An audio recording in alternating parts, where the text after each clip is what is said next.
When we play fighting games, what do? We fight. Yeah, I know, I'm starting broad. That's how intros go. Go fuck yourself. An activity that is only enjoyed by two people. But, given a situation where two people aren't available, what single-player options are offered? There's a single-player campaign. Sometimes those are a big part of fighting games. There's the training mode to hone your skills. There could be missions such as combo trials. But what every fighting game worth anything has is an arcade ladder. Pick a character, fight 8 or 9 fighters, fight your rival if possible, and defeat the final boss at the end. Once you complete the arcade ladder, the boss is defeated, and most of the time, you save the world. You receive endings depending on what character you play through the game with, unless it's Marvel 2, which has like 800 characters. Ryu not wanting the paparazzi because he wants to get stronger. Chun-Li just wanting to be a normal small-town gal. And Guile going back to his family and becoming the fabled family man. But since Street Fighter 2 set the standard, nearly every fighting game has endings for each character. Even today with modern NRS games that are more story-focused. Not all of these endings are created equal. 1 second Ken will meet his soon-to-be wife. The next, Zangief will do the traditional Ukrainian hope pack with Mikhail Gorbachev. I love endings like this, as well as similar things in the realm of fighting games, because it occupies a sort of requirement, but they're hidden enough in the game so much that most players will never see it. Especially in an arcade in the 90s. These are the kind of things you see on your own and then tell your friends about on the playground at recess on Monday. So a lot of the time, they are incredibly unhinged, as you've gotten a glimpse of. While I think it would do a disservice to arcade endings as a medium to just cover the ones I like from all fighting games, I want to tackle this shit series by series. Since I'm working on / already finished a video discussing the music of Marvel vs. Capcom, including all of its less influential early titles, I figured Marvel vs. Capcom will be a fantastic place to start, and if I enjoy it, and most importantly finish it, I'll do Street Fighter. For now, though, let's discuss the endings of Marvel vs. Capcom.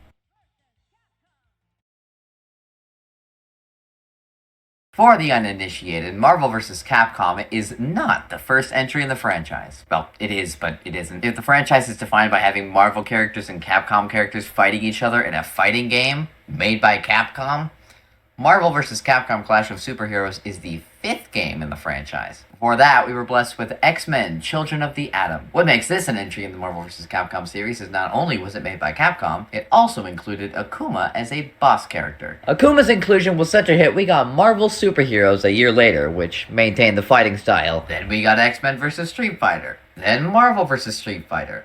And after that, they finally caved and gave us Marvel vs. Capcom. But enough history. Let's start with the endings of X-Men Children of the Atom. Based on what I've seen, the endings in X-Men Children of the Atom are very dialogue-heavy and character-focused, which, like, yeah, don't get used to that. Not to say these aren't well-done endings, some of them are, but, well, you'll see. We'll go ahead and start with Colossus. Magneto is defeated and figures now is the perfect time to convince Colossus to hate humans now that he's getting arrested. Colossus is not, humans are chill. Magneto blasts him. Nice job letting that one slide, fellas. After being hit, he's totally fine and telling people to leave the ship before it blows up. Colossus has one final speech as a way to finally foil Magneto. The dialogue here isn't actually that bad. Colossus's motivations make sense, and they naturally pit him against the villain of the game in terms of their morals. Colossus then asks Professor X if he can start his training, again reiterating that he doesn't want to lose anyone else. And Charles just like, dog, you ain't gotta give me any kind of like backstory, we can just start right now. And then they start right now. I like how they flesh out Colossus unironically, and the dichotomy between Magneto and Colossus is well done, but other than that, this ending is boring as sin. This is the first Children of the Atom ending I watched, so maybe they're all like this? Regardless, let's go ahead and move on to Juggernaut, who actually doesn't have an ending, strangely enough. So we'll go ahead and do Akuma's ending, which is, like, barely any better. He says, I am the Master Warrior, and then Raging Demon's Magneto off-screen, and that is deadass all there is. Spiral's ending is already an improvement, probably because it has more than one dialogue box. Just the opening dialogue here is amazing. He says, does my world mean nothing to you? And she says, I'm on Mojo TV. Listen, I don't know Spiral, but please tell me she's not just some kind of media-focused eccentric. Just think of your ratings. I knew it. She's the blue bitch from Wreck-It Ralph. The dialogue here is terrible. Spiral is genuinely kind of an insufferable character. Magneto's like, my dream is dying. Mutants will never prosper. And she's like, just smile. It's pretty annoying how much she... What the fuck? Welcome home? I've never felt less safe in my life. She then says, hey, you know I get the top TV ratings? Genocide. So the plan is world destruction. Yada yada yada. 0 out of 10 ending. Actionable garbage. Psylocke's ending is kind of weird. It once again has Psylocke beating Magneto, who goes, whoa, you suck, you hate mutants and love humans. And she's like, nah. She gets blasted back. There's some banter between the X-Men, and it isn't bad. Like, especially not Spiral bad. Jesus. Then we cut to a jungle where she's in a dress posing for, Capcom game? Is she doing a Mortal Kombat type game where she performs the animations in real life in a big dress? It's kind of weird, because, like, yeah, she looks fly, but I'm just confused. Oh, well, speaking of flying. Yeah, Wolverine gets decked into next to Wednesday, and Cyclops asks Psylocke if they want to fight for funsies. It's also revealed that that jungle was an X-Men room, I guess. Apparently they just have rooms where they can make you be in a forest filming a movie with a dress on. I'm sure the outfits are crucial for combat training. I mean, the filming doesn't come out of nowhere. Apparently, she was a movie star in canon and then, I guess, got mutant powers. That kind of sucks. I wonder if she got canceled for that. Overall, largely confusing ending, but not horrible. Iceman has a largely pretty confusing ending as well. It's clear that he's the jokester, clipster, fucking gagster of the group. So it makes it even more funny when he's trying to, like, talk some sense into Magneto. I just imagine solid JJ's voice. He then says, "Okay, I'm gonna leave now."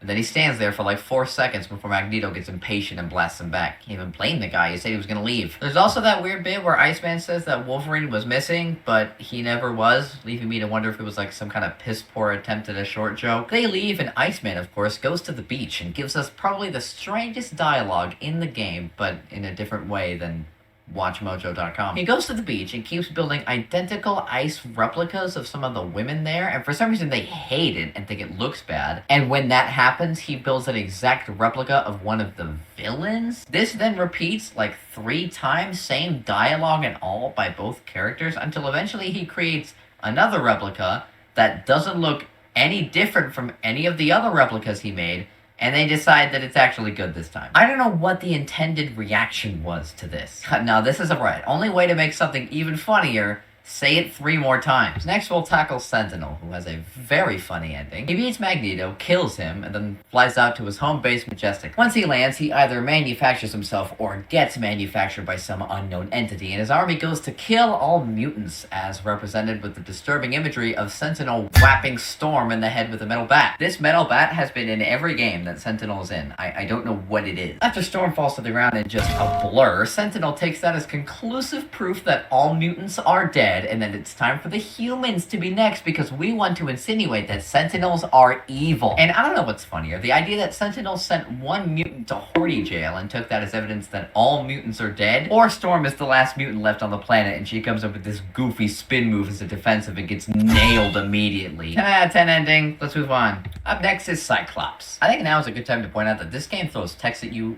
really fast. Especially for someone at an arcade, they could very well miss this. 2024 grants me the pause button as well as the left arrow key, but it's still kind of annoying. This also might be the first time where Magneto blasting the main character back actually makes sense. He even announces it. What if that Cyclops who just been in a fight that looks like this would have slightly faster reflexes than that, but alas, he's fine. Also, I guess I never questioned it until now, but what are they standing on in this scene? If the floor is right there, you've missed it by quite a solid margin. If there's like magnetic force bullshit, I'm absolutely calling Deadpool on the writers' asses. They talk about Magneto possibly being dead after he blew up his own ship, and Cyclops assures his team that Magneto always comes back in some way, and that they'll have to hope that they'll be able to stop him when that time comes. Then Wolverine bizarrely says, "It'll be him you'll have to worry about." Who exactly was Cyclops worrying about before that? It's not you. I know that for sure, because he's still your girlfriend, okay? I saw the way you walked away when Jean Grey showed up. You're still a pissed little metal baby. Jean Grey and Cyclops share an intimate moment with Iceman watching from the sidelines as always. Colossus shows up to say that Omega Red has been spotted and all of them need to leave to go take him down. I don't know what tier of villainy Omega Red is on, but does he really deserve the entire X-Men force to subdue him? Cyclops' ending was pretty boring. Not giving it a number score again because that's dumb. It gives us a glimmer of what we'll be dealing with Wolverine's ending and his mishaps with Jean Grey, which is not something I'm looking forward to. The whole love triangle shtick is one of my narrative pet peeves. It gave us Jean Grey et al., who has a pretty good looking sprite. Sometimes you can tell when a sprite was made specifically for an ending, but this was pretty good. As far as sprites go, a solid amount of effort actually went into the art, so props to the art team. Let's move on to Silver Samurai. Kicking things off, big moves by Silver Samurai as he simply walks away instead of getting blasted back. Of course, it wasn't until I started editing this that I noticed that Spiral didn't get blasted back either. This follows some pretty standard dialogue about Silver Samurai's honor ideals and whatnot. As someone who doesn't know who Silver Samurai is, I correctly assumed he's just evil Takeo. He goes back to his clan and celebrates and gets a lot of money from defeating Magneto, which I didn't know that was part of the deal. Love the pause he does in between. More money than your wildest dreams. Then Wolverine shows up. Really can't get away from this guy. Silver Samurai essentially raging demons him, and I'm pretty sure he dies. Pretty standard ending aside from the latter half, but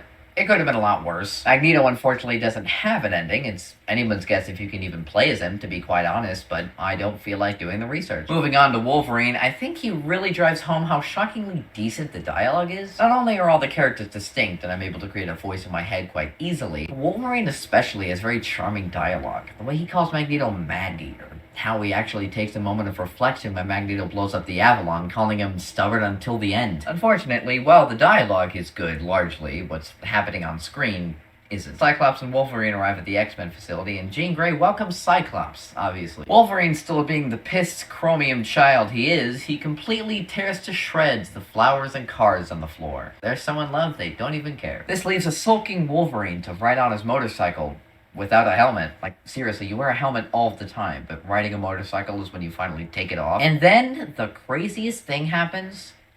Wolverine visits Silver Samurai's clan, explaining why he was there in Silver Samurai's ending in the first place. And this time, Wolverine is the one who raging demons him. So it's a changed ending within a changed ending. Bravo Vince. Also, it's definitely implied that Wolverine motorcycled to a different country, which is impressive. Goofy little ending. Not disappointed with how it handled Wolverine being jealous of Cyclops, and the connected timeline just makes everything less coherent, which is always fun. Up next is Storm. Things play out pretty standard, some fun dialogue, with Cyclops dropping the hardest line ever. He had a choice. It was more than his victims had. Jesus. Then it further connects to another ending like last time. Storm is in the sky, ready to pounce a couple of Sentinels until Forge, a character I'm unfamiliar with, comes to town, and Storm probably has a crush on him based on her dialogue. Also, much like Sentinel's ending, Storm defeats one Sentinel, and it's a job well done. If I'm being honest though, pretty boring all things considered. Let's see if our last ending, Omega Red, can make any significant improvement. So Omega Red is looking for a carbonadium synthesizer, and actually manages to find it while the Avalon is blowing up. That's impressive. I mean, I'm 90% sure it would have just been called the carbon synthesizer if it's got carbon in it, but who am I to say? When I was in my chemistry class for sophomore year of high school, I correctly predicted, I was watching Breaking Bad at the time, and I correctly predicted that the teacher was going to say, okay, class, so what is the chemistry is the study of what? And I raised my hand, she called me, and I said, it's the study of matter. And she's like, yes, congrats. I learned that from Breaking Bad, and I was like, oh man, I wonder if she asked that question, I'm going to know the answer to it. And then she did, and I felt fantastic about myself.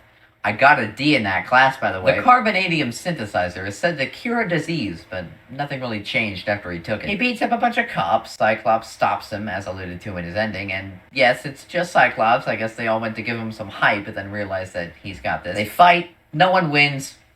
X-Men, Children of the Atom. A couple interesting endings in here. Some were very funny, some were just average, and some were not either of those things. Fun endings, all things considered. I feel like I've said that about 80 times now. Let's see if Marvel superheroes can follow it up. Spider-Man is up first, and quick summary, MJ is pregnant.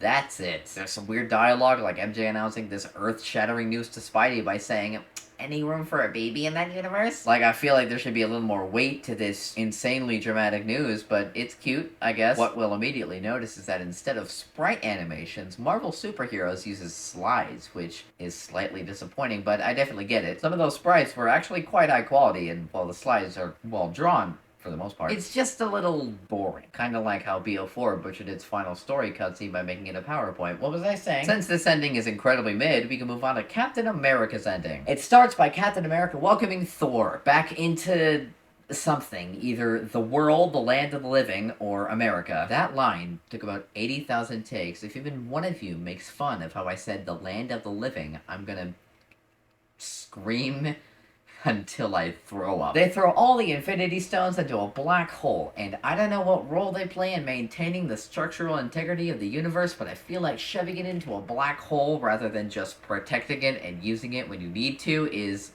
not a great plan. More banter from Thor and Cap finally says, Avengers Assemble, which is kinda hard to do in the vacuum of space. Seeing Thor here is nice. We won't get to see him until Marvel 3, funnily enough, but I do have to wonder if he was important to the plot. Was he kidnapped? That's kind of impressive. He's a god. Solid ending, though. Not nearly as feral as some future endings, but it does make sense his story would end this way. The way the story presents itself in Iron Man's ending is kind of confusing. They show Iron Man wielding the Infinity Stones, and then the text at the bottom is all like, man, if somebody got those, they'd be insanely powerful. That would be crazy. Then he takes them off, delivering the hard line, I'll let someone else be God, capital G, hard line from Iron Man. He then reflects on it, and he realized he didn't resist the temptation of the stones, which makes him feel like shit. Cap is bizarrely very positive about the situation, and just says, don't fuck it up next time then. Pretty weird. Would have been super novel if Iron Man just fully gave in and took control of the planet, but alas, we're not there yet.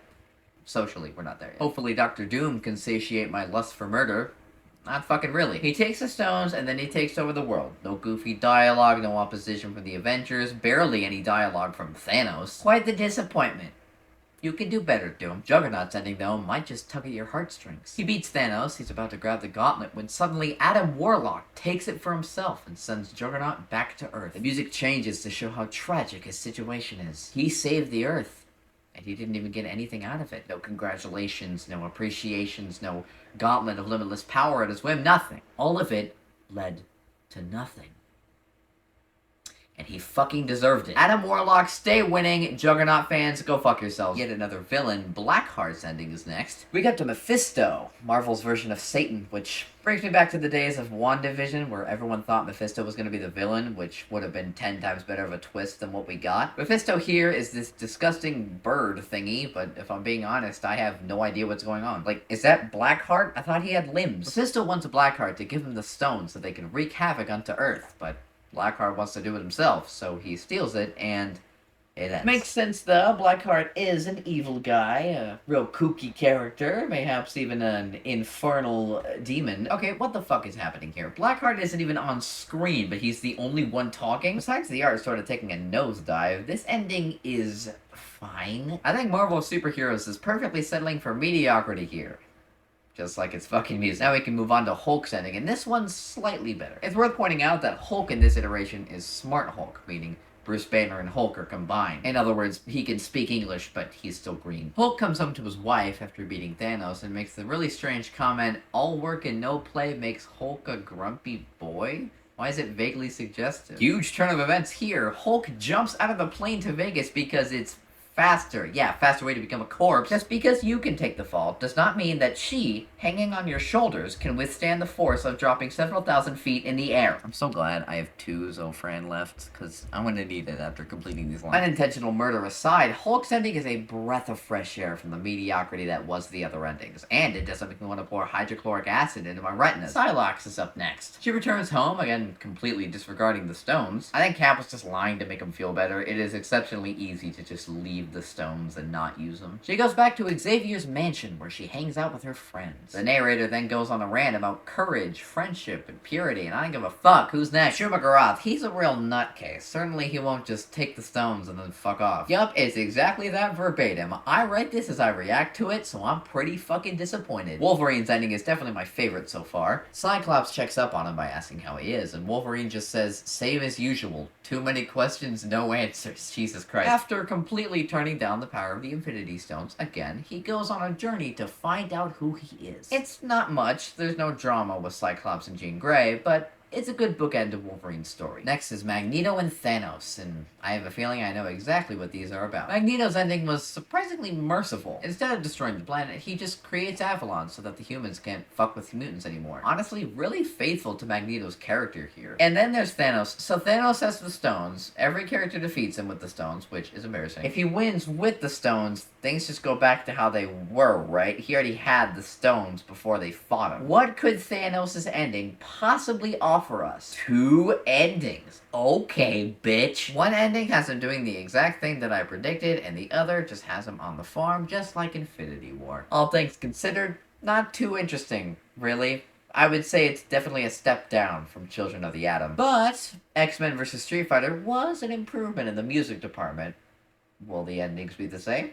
Let's find out. Finally, this time we'll have some Capcom character endings. Been waiting for that. Akuma didn't exactly leave a good taste in my mouth. or any taste really. Let's kick things off with Ryu from Streets. Much like before, X-Men vs. Street Fighter uses slides rather than sprite animations. This time though, it does look a lot better. There's an actual border here, and fingers crossed we don't get a redo of Blackheart. Ryu's ending is interesting though. He talks to Cyclops, they thank each other for a job well done, then Ryu leaves. It's supposed to be like Street Fighter 2, where the fight is all, but it doesn't really do that. Cyclops, just before Ryu leaves, urges him to wait before he leaves. I don't know why he does this, and it's not explained later. Either Cyclops just really wants to hang out with him, or is about to give valuable information. Whatever it is, Ryu doesn't give a fuck, and leaves without a second word. It just kind of feels ignorant and overconfident rather than cool and stoic, because before it was a character choice, but here it's just not smart. Other than that, pretty standard ending for Ryu. He doesn't really get a lot of variety when it comes to endings, so be prepared for that. Ken's ending is interesting. Ken's playing games with his son, and he gets his ass kicked. His wife tells him to get off the game, and the game is revealed to be X-Men vs. Street Fighter. That has a heaping list of implications, all of which I'm going to explore. Was this always a game, or was it a game meant to depict the real-life events of X-Men vs. Street Fighter? His son mentions that Ken's been in movies, which I didn't know was a part of his personality, but are the rest of the Street Fighter characters celebrities also? Did any of the events of Street Fighter happen and Ken's just an actor? Is this a different Ken and the entirety of the game is made up? Were there seriously not any other ending ideas you could have had for Ken? I'm confused. I want to move on. Oh, what's that? Chun-Li's ending is a fucking mess? Great! So, Chun-Li joins Professor X's Mutant Academy, which is interesting since she isn't a mutant. I guess she can help for combat training, but it's unclear if she even wants to be here because she doesn't get to say anything about it. She does not have one line of dialogue here because the X-Men are too busy being strangely pervy around her. Professor X suggests the idea that she stay to help for combat training while Iceman, Beast, and Archangel get really uncomfortably close to her and make really weird comments. Like Archangel says, she's as cute as Jean. What the fuck is up with that? I don't know if Archangel is this creepy in the comics or if Capcom is just being Capcom, but it's really kinda gross. Which makes it all the more annoying when this is the final line of her ending. Iceman, a character who isn't even in this fucking game, has more dialogue than fucking Chun-Li. There's also an alternate version that shows her Alpha Series outfit if you select it, which is kind of bizarre. Not sure why you would put the effort for that. But yeah, this ending's a 0 out of 10. Might be the worst in the franchise because at least Spiral could talk. Moving along to Dhalsim, and wow! If y'all thought Ken's ending was cliche and invited a lot of questions, then you got no idea what's in store for Dhalsim. Except for the fact that you do, because he was dreaming! This was all a dream. It invites the same logistical problems as Ken's ending does, but hey, at least this time it has a slightly weird ending where Dhalsim tries to tell his wife about his dream, but his wife just tells him to shut up and then it abruptly ends. And as a special bonus, Dhalsim got a line of fucking dialogue, so big improvement here. Zangief, please take me out of my misery, okay? This one's a little more fun. Russia is under attack by Omega Red, so Zangief teams up with Colossus to stop him. Colossus and Zangief are a pair that makes sense. Honestly, a little shocked that Colossus wasn't actually playable in this game. It's nothing special, but it is leagues better than Dhalsim and Chun-Li's. Rogue's ending is next, and hopefully they don't just completely shaft the women in this game. It starts by Bison trying to persuade Rogue into letting him make her human. Which, obviously, yes, he is lying. I haven't finished the ending yet, but if she buys this, I'm gonna be super pissed. Also, why is Bison here? He's a playable character in this game with his own ending. What is he doing in this ending? Well, she rejects him, thankfully, and he leaves without much pushback. He then sits alone, and despite saving the world, she remains confused. She then talks to Chun-Li about being a normal girl. Okay, now, this is great. This is good setup. Rogue gets to have a character moment. It changes up the tropes of endings by not making it either person goes home to family or doesn't actually exist in this universe at all. Chun-Li gets a line of dialogue, ideally a relationship with Blossom, but great start. She asks Chun-Li, how is she so normal? Chun-Li retorts, I can shoot fireballs out of my hands. What's normal about that? A fun little joke to add some levity to an emotional conversation. Might be a little out of character for Chun-Li, not sure if those are even fireballs per se, but I can forgive it. If the scene didn't fucking end. I don't want to make any assumptions, but I think we're looking at the worst overall package of endings in this franchise. Some of these make me wish X-Men vs. Street Fighter was given the Marvel 2 treatment, where Children of the Atom, or even Marvel 1, would have full conversations. X-Men vs. Street Fighter takes either a great set piece and shits all over it, or takes a terrible idea and plays it completely straight. I am not looking forward to the rest of these. For Gambit's ending, they used the exact same shot as they did in Rogue's ending. Might be starting to think they're cutting corners a little bit. Gambit comforts Rogue by saying, "You're perfect the way you are," which, I mean, God forbid Gambit show off a bit of his personality in this scene instead of reacting how Hallmark love interest number 817 would react. They hug it out together, which seems risky. Rogue's whole deal is that she can't touch people, right? And after exchanging that moment, it abruptly ends as always. Gonna be a while until my spirits are raised here because we're tackling Juggernaut and the rest of the villains after that, and if you haven't figured out what their endings are gonna be, that's levels of attention deficiency even I can't fucking achieve. Or the much more likely scenario, you're just half listening and not putting nearly as much thought into it as I am, which is probably smarter than what I'm doing. First things first, the music here is fucking hilarious. This song hasn't been in any of the endings so far, mostly because they've attempted to be somewhat dramatic. But as soon as the walking fire truck starts doing shit, we get bright yet chill percussion and a quaint tenor melody. Just bravo.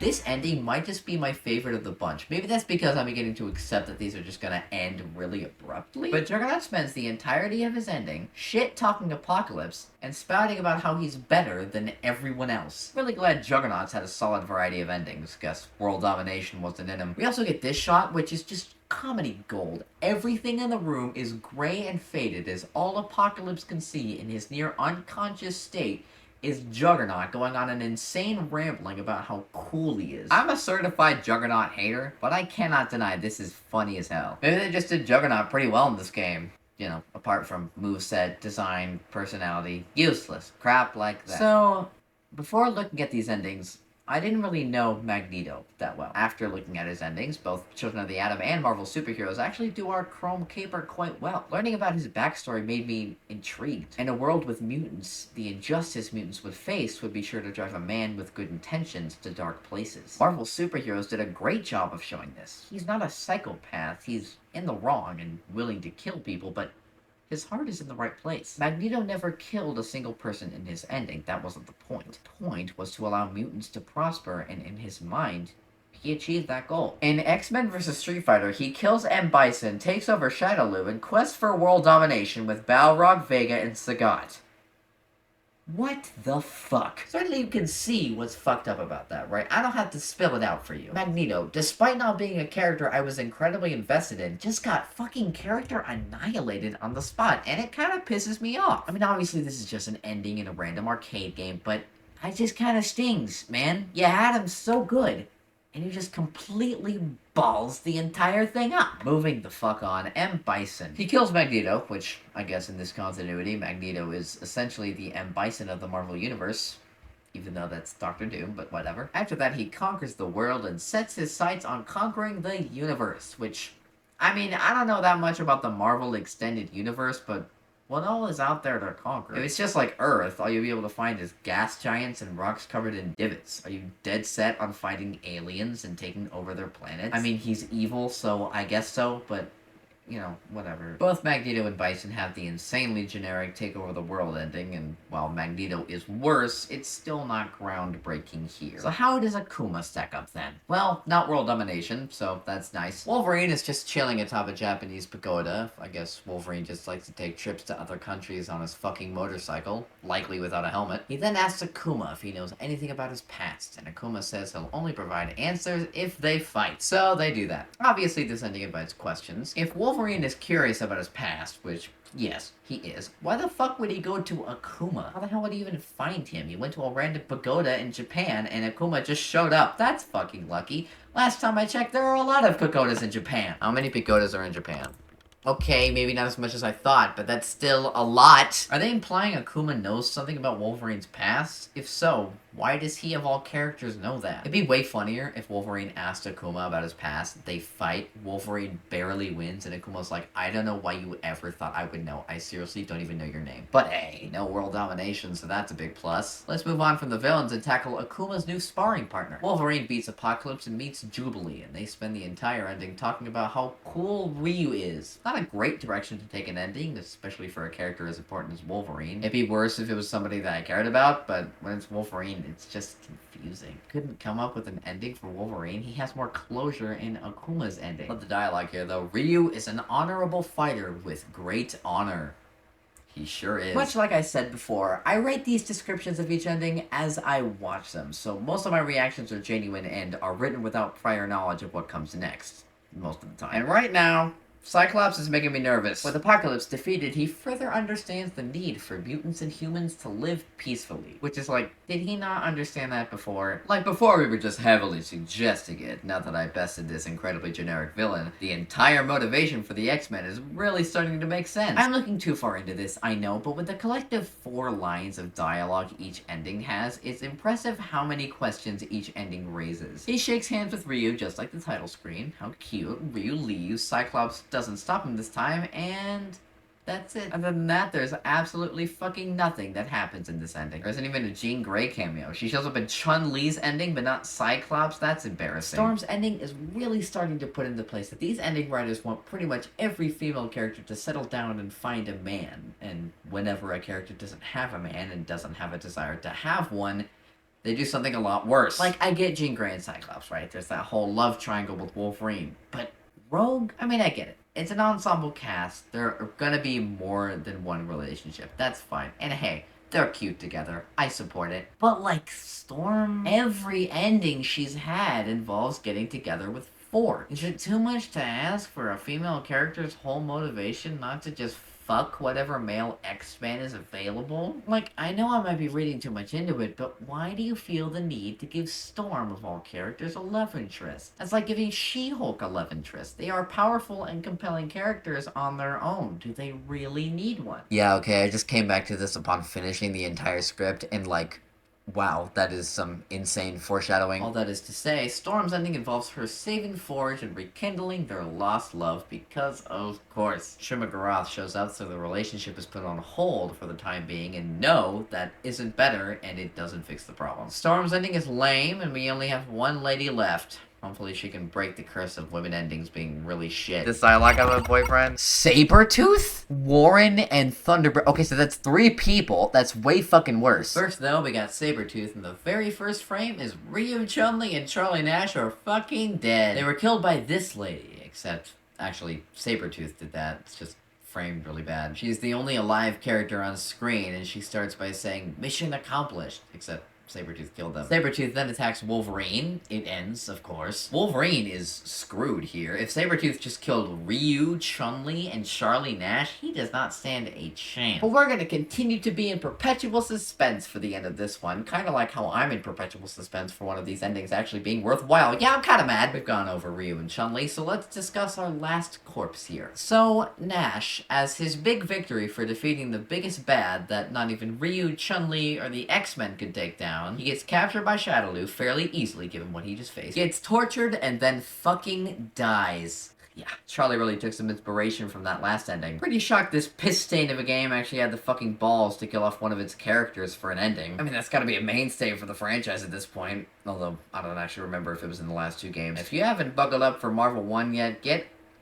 on that shit. I also love the fact that very obviously Guile is here to remember Charlie Nash, but he's still just called Charlie's friend. Honestly, might be the best ending in the game for pure insanity's sake. It even tries to be dramatic by putting in plain text what Charlie sounds like as he dies, which just so happens to be the same answer as when someone asks him how long 365 days is. Yeah, anyway. Yeah, hi, editing Stephanie. Again, this isn't the last time I'll be showing up. After watching Thorgy's Arcade amazing series of videos on Street Fighter, I actually learned what Charlie's, like, about. And in this context specifically, it makes these endings extra funny, or at least extra notable. Charlie Nash, as a character concept, is Guile's friend who dies before the events of Street Fighter 2. Guile's whole shtick is that he remembers his dear friend who taught him how to do the sonic boom, and that friend is Charlie. So, spoilers for Street Fighter Alpha 1, 2, and 3, but Charlie dies in all of those games. Yeah, I looked up what game Charlie dies in, and I got 4 different answers. It is fundamental to his character that he dies, because that is what he was made for. And since the X-Men vs. Street Fighter ending team hasn't a creative bone in its body, Charlie Nash dies in this game too. Meaning the X-Men vs. Street Fighter team somehow made an ending where the character dies, boring and formulaic. I am losing sight of my right eye just processing that. Our final character of this laminectomy of a game is Cammy's ending. Cammy's iteration in this game is from Street Fighter Alpha nothing yet, because she was kind of reinvented for this game specifically. Her first Alpha appearance was Alpha 3, but that was like 2 or so years later, so... Cammy's new shtick in this game is that she lost her memory after working for Shadaloo in that weird women assassin squad and Bison has. Like, I know he's evil, but like, when you do stuff like this, it stops becoming a fun evil. Dr. Eggman wouldn't do anything like that, but he'd still murder an entire continent, and we still love him for it. Regardless, Cammy is amnesia-ing after her confrontation with Apocalypse and some random-ass dude, the first person to talk to her after she presumably saves the world, asks her to join a ninja clan. The fuck? Unfortunately for him, all is confusion. Shame he didn't see that coming. Psylocke beats the ninjas because they aren't a good influence on her. Really am glad Psylocke saved her. Would have been pretty mad if it was like Wolverine or something. Cammy confides in her in a moment of panic, and she just kind of says, "Dog, figure it out, I got places to be." So she does. She joins Deltarune and becomes the Cammy we all know and love. Meanwhile, Chun-Li becomes an X-Men, Dhalsim wakes up from a coma, Ken doesn't exist, and Charlie dies twice. Huge disappointment here from X-Men vs. Street Fighter. I thought at least some of these would be better than Marvel superheroes, but some of them were so bad, it was just a little bit offensive. Here's hoping Marvel vs. Street Fighter can stack up. Doubt it, but hey. I can dream, can't I? We're almost home free to talk about Marvel vs. Capcom 1, which absolutely has the most unhinged endings in the franchise, and it's mostly why I did this video. That game is what I think of when it comes to good fighting game endings, but hey, I haven't seen all of them. Who fucking knows? The entire world could go to shit. But first, Marvel vs. Street Fighter. The game itself is a hell of a lot better than X-Men vs. Street Fighter, but we're back to Google Slides, so maybe that disappointment will remain on my tongue for a while longer. We'll kick things off with Wolverine. Love the way this one starts. Wolverine just stares down Cyber Akuma and just says plainly, "Why is he following me?" Good question. This game once again impresses the idea that Akuma is intrinsic to Wolverine's backstory, and even though he lost in a fight with Wolverine and is obligated to tell him otherwise he will die, he still refuses. Wolverine, being a chill guy, just kinda lets this go, implying that all will be solved next time they fight. I guess teasing the next Marvel game, which, spoilers, Akuma isn't in that game. So now he'll never know, and I can't be upset about it because he had him right there. Regardless, let's move on to the Incredible Hulk. First thing Hulk does after saving the world is not see his wife, and instead see Blanca, clearly the next best thing. He asks if Blanca's condition was a result of gamma radiation, which I'm sure Blanca would love a break from talking about his condition, but I guess it's fine. Maybe I'm just projecting because I want a break. Blanca actually clarifies that it was not gamma radiation that made him the way he is. Instead, the answer for that is he's looking for his mom. Guess obsession will do that to someone. The scene then ends, so I think we're looking at the same length of ending here, so it could rival X-Men vs. Street Fighter in the shit category, assuming it gets that bad. Guess our first test of that is Chun-Li's ending. Does she have dialogue? Does the game treat her with respect? Those are the questions. The bar is on the floor. Results? I don't fucking know. This one's kind of insane. Chun-Li reports various suspicious characters to a general guy she knows. Okay, maybe an allusion to the hidden characters, of which this game has quite a few of. But that's not the case, though. Instead, she just locks up all of the Marvel and Street Fighter characters. Like, Ken is in there. You guys are friends, right? What the fuck? Most of them seem pretty chill with all this, and how did you capture all these guys and throw them in the same cell? Like, okay, I know you're very powerful, and if any character was gonna get away with it, then like, yeah, but like, I don't think any character could curb stomp to this degree. I mean, you beat the villain of this game that I forgot the name of, so that's something, I guess. Bafflingly confusing ending, but hey, it followed my 2 rules pretty well. Well, Chun-Li is the only character that gets dialogue in her ending. Not fucking Charles Xavier, good shit. Zangief's ending is already unhinged as shit. He goes home to his family of humans and bears. I get that he's Russian, but is that crossbreeding or are they pets? Although, despite the initial shock of seeing a family of bears eating borscht, it's kinda just Zangief chilling at home with his family eating dinner. Weirdly touching, especially for such a theatrical character like Zangief. Oh, this is leaving a good taste in my mouth. Must be the borscht. Let's wash it down with some generic world domination endings, why don't we? Shimagarat's ending provides just that, although this time it is a little better, if only for the fact that he just straight up duplicates and just eats the earth. Akuma, though, never about that world domination life, so I think we'll truly get a much needed break from that. Akuma's ending is amazing. Yeah, I truly mean that shit. Akuma's ending only involves the introduction of one new character, Cyber Dan. Cyber Akuma was defeated, and the robotic powers allowed Dan to become Cyber Dan. He is introduced and then clobbered in a fucking instant. This is what this game is all about. Why the fuck did X-Men vs. Street Fighter not understand this, man? I'm not even mad Akuma didn't get a proper ending, because, let's be honest, it's Akuma. He's just Ryu, but evil. He doesn't need an ending befitting of his character. We need more Cyber Dan in the world, damn it. Okay, we're on a hot streak here. Can Spidey keep up the pace? He goes home to Mary Jane? That's it? Maybe I got my hopes up a little bit there, but like, really, dog? There isn't even a baby this time, so it's not even slightly unique like it was in Marvel Superheroes. It doesn't follow any particular continuity. We don't get to see that baby or anything. Not that I particularly wanted to. This is Spider-Man we're talking about. He has a ton of potential for great endings, and they just made him go to his GF again. I make fun of Capcom for doing this to the girls, but this sucks too. Definitely. Captain America's ending is actually just Ryu's ending from X-Men vs. Street Fighter, except a lot better this time. Captain America shakes hands with Ryu and very heavily implies that Ryu joined the Avengers. Ryu says that he's not ready and needs to train. Cap respects that, they go their separate ways. Way better than fucking Cyclops, where he's like, man, Ryu, it'd be great if you joined the X-Men. But where are you going? That being said, this ending's still boring as balls. I mean, what can I even say here? Next is Blackheart, who starts off his ending by saying he slaked his thirst. Ah yes, I too can utilize the illustrious novelette made faddish encyclopedia, named chiefly the Thesaurus by the minds of Merriam-Webster. The joke is he used a thesaurus. What am I doing? He kills everyone, echoing Sabretooth's ending in the previous game. God, poor Ryu. We end on this shot as Blackheart recreates the overused Elmo gif. Pretty cool shot, but still world-dom ending, so points deducted. Cyclops' ending is flimsy as fuck. It tries to do this weird framing device thing, I think, but it fails terribly. Cyclops and Ryu share their usual schlock dialogue, great working with you and all that shit, but Ryu notably then says, maybe sometime in the future we can work together again. Then a robot shows up immediately and they say, how about it? I think it's trying to do a thing where it like cuts to years in the future when the world is like under attack again, but it like keeps the same audio from the original scene. Obviously, it doesn't work because there is no audible dialogue, and you guys gotta stop doing goofy, artsy shit and give us more Cyber Dan. We'll go ahead and get Ryu out of the way too, and I really can't stress this enough. It is the most Ryu ending out of all of the endings. I have no fucking notes, dude. Dalsim, don't fuck us over. So it opens with Shumagarath at Dalsim's house eating curry, which is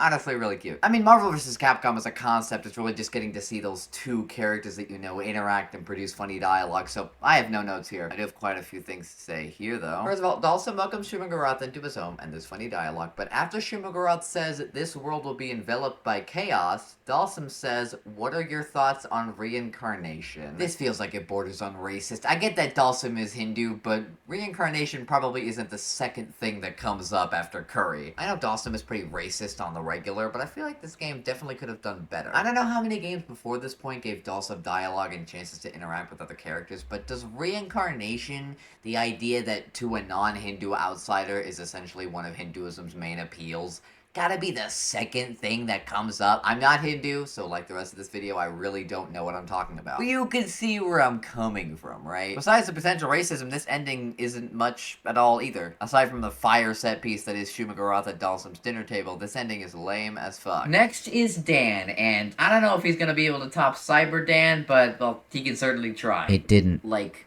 Dan beats Cyber Akuma, tries to say something, gets interrupted by his sister, who tries to explain something, but then the end screen pops up anyway. Based on the phrasing, it seems to be implying that Akuma is their dad? Dad's murderer? Something else about Dan I don't know about? Dan is supposed to be the comedic relief of the Street Fighter squad, but I'm not feeling any comedy, and I'm certainly not feeling any relief. Before we get started on Sakura's ending, is this actually her victory animation? Sakura's ending has 2 lines of dialogue, and it still makes me mad with just those 2. You know, it's probably pronounced Sakura, but I don't know. It's too late now. I already pronounced it Sakura. I don't want to do those lines again. So we start with a little kid looking at a picture of Sakura. He asks what it is, and the kid's mom says, it's his mother from a long time ago. I guess it's time again. Jesus Christ! I know I was maybe a bit paranoid before, but come the fuck on, man. God forbid a prominent female character have dreams and aspirations that isn't fucking and getting married. Did someone really ask for this? You fuckers couldn't give one of your most popular Street Fighter characters ever an ending that fits her character? That actually makes me so pissed off. I mean, this is Chun-Li levels of fucked up. I trusted you. Hello again, editing Stephanie once more. I know this is a bit of a long segment to throw in here into what's essentially a feminist manifesto, whatever. You can tell I'm chill because I'm recording this sideways. I got my mic to the right of me on the table, and I'm like not facing it. I'm like kind of facing away from it. But I do want to make it clear why I'm upset, because I got really upset, but you know, now I've taken my meds, I'm good. The reason it got me so upset was because, listen, this is Capcom in the 90s. I am imagining that they took one of the prominent young female Street Fighters she's got a bright future ahead of her, right? She's training like Ryu, she's gonna be as strong as Ryu one day. Hell yes, we love Sakura. But what makes me disgusted is that it's like, you know, fuck whatever she wants to do. We have to put into place that what she wants, because she's a woman, she wants to be a mom. The best possible ending for her is that we make her a mom. We give her some kids, we give her a husband, we let her fuck, and we let her make a person. I shouldn't have to tell you why I don't like that, but I want to make it clear that that's how I envision this ending. Because, like, what motivation do you have to do this that isn't that? You could have an ending for her that's like, oh, she received an award for being so cool, saving the world from Cyber Akuma. And since then, she's become even more powerful than Ryu himself.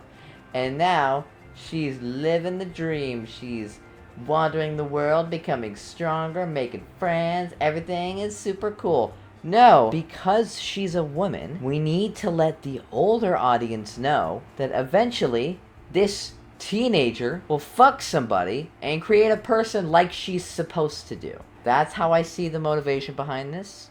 That's how I always will. It will always make me disgusted. This is the worst ending in the franchise. I mean, okay, it's Probably. clear that I'm pretty mad, and I need to get not mad and make a few concessions. I mean, I still think the game's endings as a whole are better. It's hard to stay mad at Cyber Dan. But it's not impossible. And Bison's ending is also 2 sentences. I know we aren't doing these in the order that they were made, but are they getting shorter? Regardless, M. Bison discovers the secret behind Cyber Akuma, creates robot Charlie Nash's, and it ends. Robo Nash is kinda cool. At least it's not a World Dom ending, or at least a more creative take on it. And if I'm being totally honest, I'm still sad about Sakura. Now we move on to the secret characters. US Agent, Shadow Charlie, Mephisto, who's just Red Blackheart, Mech Zangief, Dark Sakura, Armored Spider-Man, and Cyber Akuma. Unfortunately, all of these characters have the same ending. You beat the character with a secret character. Congrats! All except Cyber Akuma, who gives us this terrifying off-model Ryu art with the phrase MSH vs Street Fighter coming soon.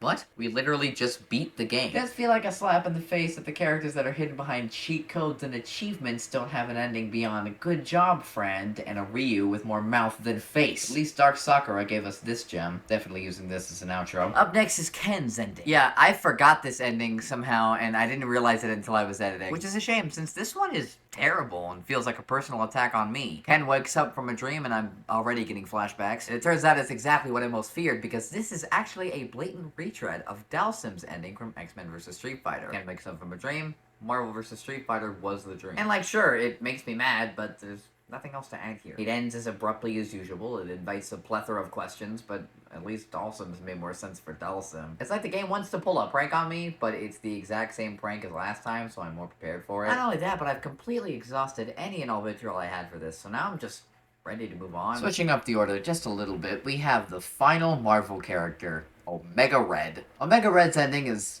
actually kind of metal. He kills Ryu in front of Ken, and he's so upset, he says, blast you. Instead of trying to attack him, he just yells at him, saying, "How many lives have you taken?" With Omega Red firing back, "Do you count the number of breaths you take?" Which is actually kind of a fire line. It's on the same tier as "For me it was a Tuesday." Although according to the comments it's a JoJo's reference, so fuck me, never mind. Let's finally move on to our final character, Norimaru Tojo. Yeah, he's a Japanese comedian put into this game for shits and giggles. Personally, not really looking forward to this one. This game can do and has done comedy well, but sometimes it doesn't. After finishing it, yeah, pretty disappointed. All you can see is Tojo yelling about something, and that same face being put on a newspaper with yet another "the end" screen to shortly follow. Prompt says, "I remember how you've made a fool of me, Akuma," and since this is after Akuma's already dead, it's pretty confusing why he'd be saying this.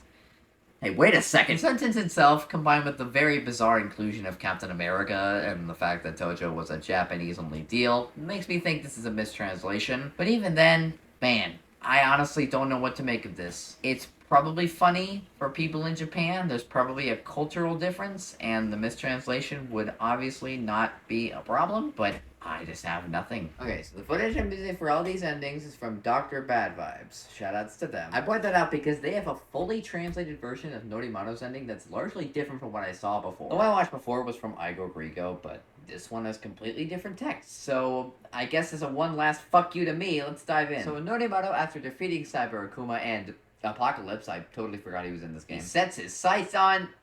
Are you fucking kidding me? No, fuck whatever I said before. This is the last fuck you to me this game's giving me. Maybe I should be grateful I was given these rage bait endings after I've completely lost any and all ire I had.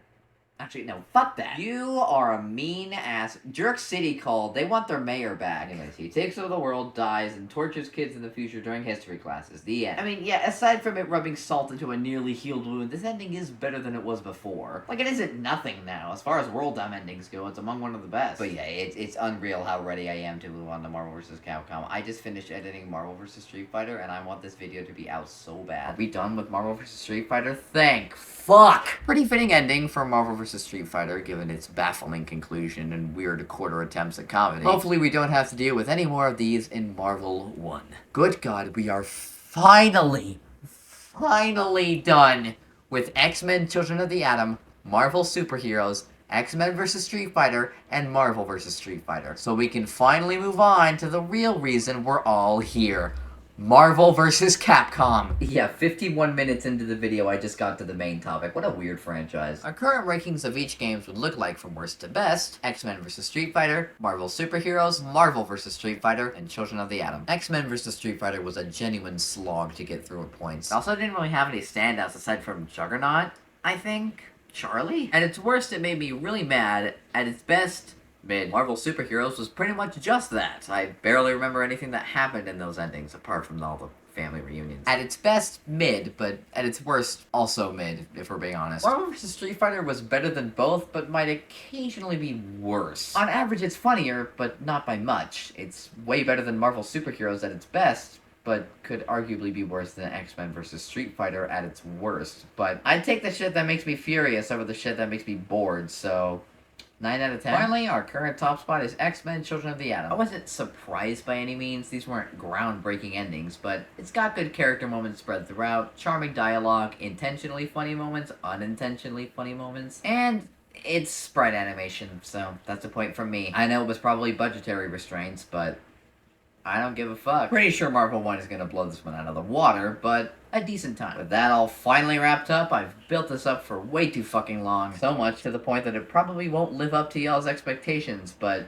fuck me, does it live up to mine. Without further ado, let's discuss the endings of Marvel vs. Capcom Clash of Superheroes. So after hearing the ending themes for this game, I noticed one of them was called Grief. You're grieving? You're the one who killed him, dog. If you wanted them to live, maybe you shouldn't have turned them into pencil shavings. Kicking things off with Wolverine's ending, it gives us some backstory on Onslaught, the main villain of the game. It was a manifestation of Professor X engineering his fucking limit, and Magneto being angry, I think. He gives this whole speech about how he almost destroyed the world he protects, and then Wolverine's all like, nah bro, you're good, and he's like, yeah, okay. Bizarre backstory to include for Onslaught, especially when he looks like Zurg from the fucking new movie. Captain Commando's ending is actually hilarious. While Onslaught was destroying the planet, the Avengers were busy doing jack shit. So the Avengers, HQ guy announces that the threat that they weren't dealing with was defeated. and Captain Commando made sure he got the credit by dramatically showing up on the screen. This guy's used to this shit at this point. You have any idea what he's dealt with? I mean, compared to characters like Dolg, Strom Jr., and Dr. T. Water, Onslaught must have been a walk in the park. Regardless, let's move on. Jin's ending is especially interesting. He beats Onslaught, then gets taunted by him, so he, as anyone would,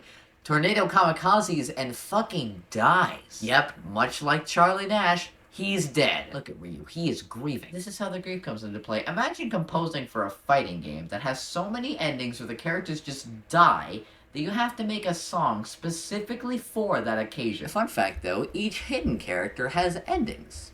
So, first one, Shadow Lady, and it's actually kind of rad, but also doesn't make any sense at all. First off, Jin gets bodied by M. Bison, and Shadow Lady and Shadow Charlie, this time just called Shadow, show up, and they want to revive Jin for some reason. So they do that, but the only way they can do that is by cybernation. And they turn him into a dark robot Jin, which looks rad as hell, but it doesn't make sense at all. Why is Jin here? Why did he want to work for Shadowloo and become M. Bison's soldier? Why do Shadow Lady and Charlie need to revive him so bad? And why the fuck was cybernation the only way to do that? M. Bison, that guy is cream of the crop evil. What is wrong with you? I guess when Jin's not killing himself, his hyperfixations include fascism. While it may sound like I'm upset, looking at the endings of these games made me sorely miss the sheer chaos this game brought. Case in point, Lilith's ending. So Morgan and Lilith have switched bodies. That's a thing that happened now, and they get the bright idea to switch back by just bumping their heads really hard. And it would have worked too, had fucking Zangief not gotten in the way and switched bodies with Lilith. Zangief even pretends to go along with it, which implies, quite a few things about Zangief. I mean, he wasn't even doing it to fuck, he still called her sister, and this guy is absolutely gay anyways. I'd imagine he started bodybuilding to hide his feminine self, buried it so deep he became a wrestler, but when the opportunity presented itself, he took it without hesitation and with no regret. Probably not, but hey, I could dream, can't I? I know I already used that joke, but it's 1:09 in the morning. Still more respectful than Poison, though. That's embarrassing. The endings for Gold War Machine, Red Venom, and Orange Hulk aren't nearly as cool. They just say, you beat the game with a secret character, and said character appropriately pops off. Captain America's ending matches that level of non-hype. He essentially talks to all the Capcom guys and explains why they're here. Apparently Professor X's spirit called out to these heroes, and they were teleported to the Marvel Universe, which doesn't make any sense. How did he know about that other universe? Does this timeline take place during the X-Men vs. Street Fighter timeline so we know who these guys are? Even then, that doesn't explain how they got here. Even if he knew that Capcom existed, why the fuck did he call Roll, Jin Sao Tame, and M. Bison? He's not gonna help with shit. Regardless, Cap sends them back and they all live happily ever after. Little does he know, Ryu's ending is also not very special. Ryu's ending is not my special. He's talking with Ken and Sean, funny enough. I don't know if Sean and Ryu are pals in canon, but he's here and asking for training from Ryu. They spar just after the end. Ken hangs out with his girlfriend. Pretty standard ending. Though I definitely didn't expect to see Sean here, which does beg the question, why the fuck aren't there any Third Strike characters in Marvel 2, bro? Charles, is this your fault? Regardless, Ryu's ending is lame. Strider, what you got? Strider's ending might be the lamest of them all. We're not on a good streak here. He leaves on his kite. There's a 10-minute long pan of a whale, and he lands on it, and that's it. Deadass. Come on, where's the character deaths? Where's the cybernation? You could have done cool shit with the whale, but it just swims there, presumably in the middle of the fucking ocean. Maybe the hidden character ones were so unhinged because you guys are hidden, but like, come on, man. You need to do better, Strider. We're like probably an hour into the video, and I'm just making that joke. Roll's ending isn't too interesting. Her goal was to beat the game before Mega Man did, and she did that and turned into a massive mech. It might be crazy, assuming that doesn't exist in the Mega Man lore already, but I don't really know. Mega Man cries at the end. I mean, bro. He was seconds away as well, so close it's amazing he didn't see the massive mech that just went by. Venom's ending, I think we might be back to the Marvel vs. Street Fighter confusion here for a second. Venom beats Onslaught and tells Ryu that there's more evil in the world, and that Ryu can be trusted to protect the evil. I didn't really know Venom was a good guy, but I mean, I guess he beat up the main villain, so he's cool now, I suppose? He gasses up Ryu, then shortly after says, we'll crush their skulls and eat their brains. Bro, are you evil or not? After that he says, are you up for the challenge? Very clearly and obviously changing stances. Like, okay, What? Is this supposed to be some kind of way to show Venom's split personality? I checked the names every sentence. Ryu doesn't have any dialogue. He just politely waits for Venom to stop talking. Also, what is this pose? Is this a JoJo reference? Did they recycle an animation or something? This feels incredibly out of place. Whack ending. Venom out of 10. Morrigan's ending, though. This shit's bringing us back on track for sure. Morrigan is looking for an opponent, I think. And who else but the World Warrior Ryu shows up to spar. They agree to fight, the announcer even announces it, and they proceed to play Puzzle Fighter 2, a Puyo Puyo Yoshi's cookie-ass puzzle game where you connect gems. They play it, and then the music fades.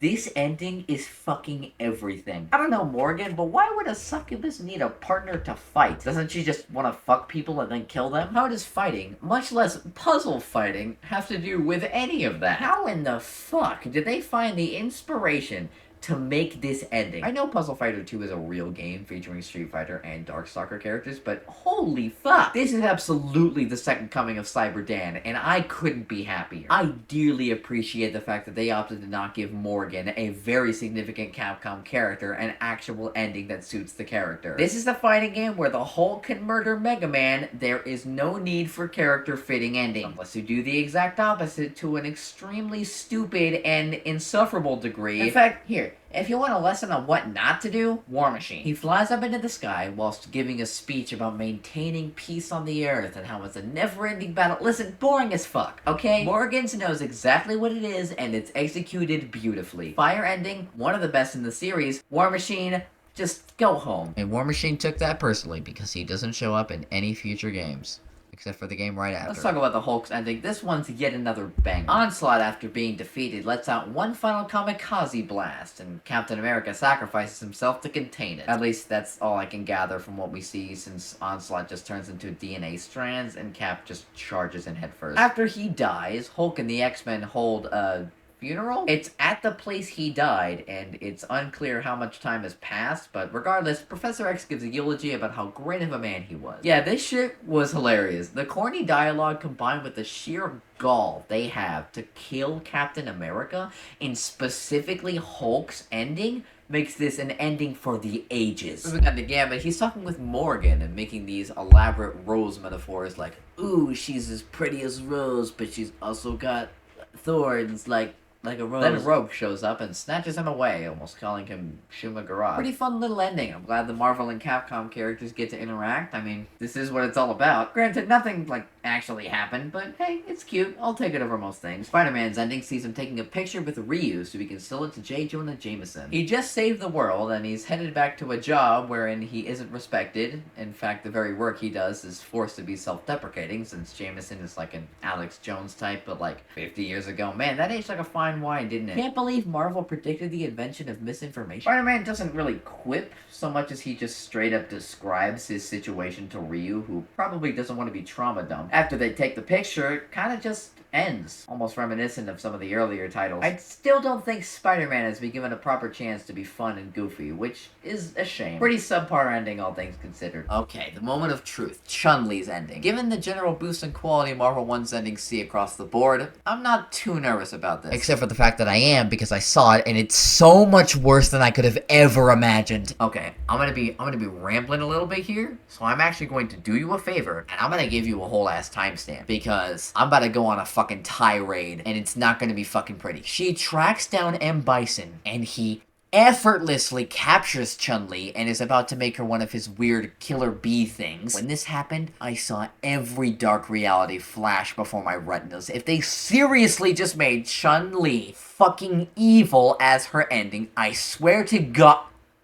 Oh, of course. Chun-Li, the strongest woman in the world, effortlessly captured, saved by a man. The other endings just made Chun-Li seem like an object to all the male characters, X-Men specifically. This effectively makes Chun-Li a damsel in distress, only to be saved by a man who isn't even in this game. This is Shadow Charlie, right? Would it have been so hard to make Shadow Lady save Chun-Li, and then after they work together to defeat M. Bison? After Charlie saves her, he just leaves to fight M. Bison. God forbid Chun-Li participate in the fight. She's just a weak, frail lady. Did you see her get captured just now? Embarrassing! Every aspect of this ending is anti-Chun-Li. The instantaneous and pathetically easy capture, being saved by a random guy she doesn't even know, and they completely abandon her once the possibility comes up that she might get hurt. This lady just saved the world, and she is nearly mind-controlled and left confused while her male savior does all the dirty work. After Chun-Li gets up and wonders who Shadow Charlie is,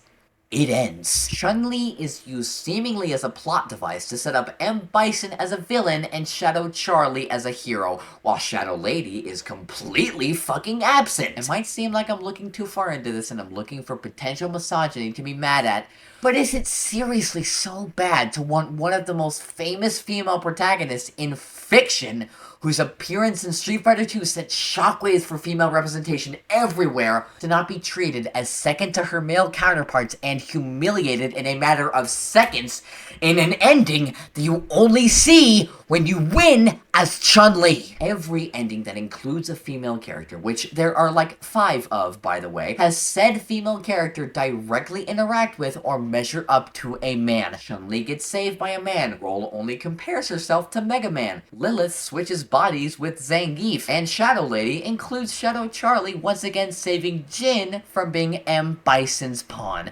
Once again using Shadow Lady to show off M. Bison's strength. Friendly reminder that he is not in this game! Morgan's ending is the exception, which I appreciate, but it is ironic that the sex demon has an ending where she plays a puzzle game with Ryu, who is technically a man. I'm not going to pretend that Morgan's ending is as bad as the others, but it doesn't exactly build a great case for this game treating female characters with respect, especially when it is extremely easy to do that. Capcom is not beating the misogyny allegations here. And we don't even have to go with the misogyny angle. If this shit happened to Spider-Man, would anybody really be thrilled about it? This ending is an embarrassment to Marvel 1, and you can feel free to disagree, but this is enough to drop it a whole letter grade for me. Seriously thought we were past this point, guys. Ranting aside, probably the worst ending in the entire franchise. Zangief, please save us from this hell. Zangief's ending sees him defeating a random robot. I don't know if this guy's from a game or if he's just an OC, but he's here. Makes you wonder why Zangief, of all people, care about him. He doesn't appear to have a name. He hasn't done anything at any point. He doesn't even move, and Zangief sees fit to blow up an entire continent trying to kill him. I mean, I get it. Pent-up gender dysphoria will do that to you. I don't even know how to unpack this. Why invent a random, completely immobile robot for Zangief to beat up? Why does Zangief turn into Robot Zangief before he kills him? If a robot was all you needed, there's an entire franchise that's got you covered. What is happening? I mean, at the end of the day, the ending is okay. The explosion is pretty funny. It just comes out of nowhere. Mega Man is our final character of the day. Can he impress us? His ending sees him collecting a little space gem, and he unlocks the ability Magnetic Shockwave from Magneto. That's kind of a cute reference to his games.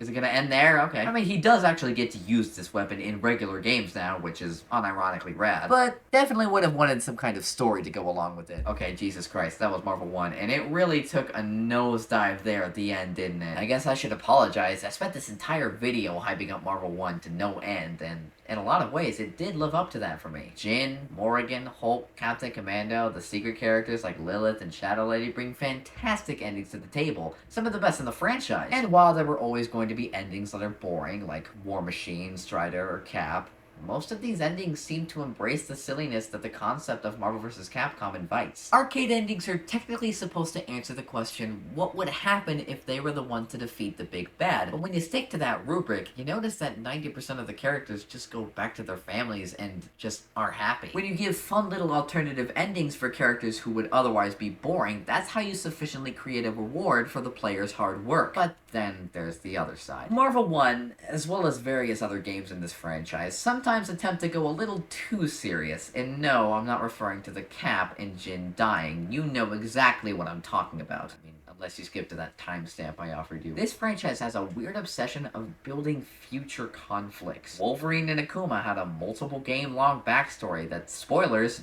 doesn't get resolved in Marvel 2 or 3. M. Bison is considered a large threat despite the fact that he isn't playable in this game. He hijacks 2 endings to wildly different results. This building of conflicts comes at the cost of not just the silliness, but the respect of important characters. Maybe they planned for Marvel 2 to have M. Bison or Akuma as its main villain, but that seems like a risky thing to plan, especially since you tried to build to a new villain, then completely failed. Akuma's not in Marvel 1, and as such, played no role. What makes you think M. Bison's going to have a role in Marvel 2? Because spoilers, he doesn't. No one does. He may be in the game, but all conflicts he has with Chun-Li and the Shadow characters are completely dropped, just like Akuma in Wolverine's backstory. This aspect of the game is incredibly frustrating and puts undeserving characters in a bad light. Would I say that these endings as a whole are still better than the rest of them? Yes, but they aren't without baggage. Now we can finally move on to Marvel vs. Capcom 3. Except if you take a gander at the timeline, you'll notice I'd have to cover it extremely fast to meet the end of the video. So I'm not. Don't get me wrong, I'm not skipping Marvel 3, I'm just waiting to do it until the next video. I've been working on this shit for months now, and I am super ready for it to be out so I can show people. You don't understand, I've been trying to get a long-form scripted YouTube video off the ground for actual years. I've gone through script after script after script, and I lose motivation halfway through. But only this time, when I'm making fun of Cyber Dan, does the idea actually come to fruition. So honestly, the fact that I've gotten any of this done is an achievement and a half, and I'm very proud of myself. That said, I am delaying the rest of it to Marvel 3, which might imply that there's a lot to talk about with Marvel 3, well, with it being a good 3 times the size of any other game. Which is both not true and also kinda, yeah. The reason I delayed it was because Fate of Two Worlds, the original release of Marvel 3, saw sizable differences in endings from Ultimate Marvel 3. I don't mean slight changes in dialogue, although that's also there. No, some of these endings are completely different, a lot of them being weirdly better than its Ultimate counterpart, but I'm getting ahead of myself. So yeah, considering that, as well as the fact that there's some stuff I got wrong here that I'm too lazy to change the timeline for, like how Norimaru's ending in Igor Grigo's video has the first line of Dan's ending, which is kind of weird, making me think it was some kind of, I don't know, fucked up glitch? Norimaru Tojo is also not a real person. He's based off a real person named Noritake Kanishi, who has a lot of the same mannerisms and such. Regardless, with Marvel vs. Capcom endings, there's more for me to cover than just the writing itself. I also want to talk about the art and various other stuff, so I'm calling it here. This does mean that this is the end of the video right now. You didn't even realize it, but you're watching the end card. Haha, bitch. So yeah, thanks for watching. Jesus, this video was over an hour long, and you toughed that shit out. Nice going. One thing I do want to address, since I don't have music besides that one Sakura part, which, yeah, you might be able to tell that that wasn't scripted. You might have noticed that my mic would make random deep bassy noises at random, like this.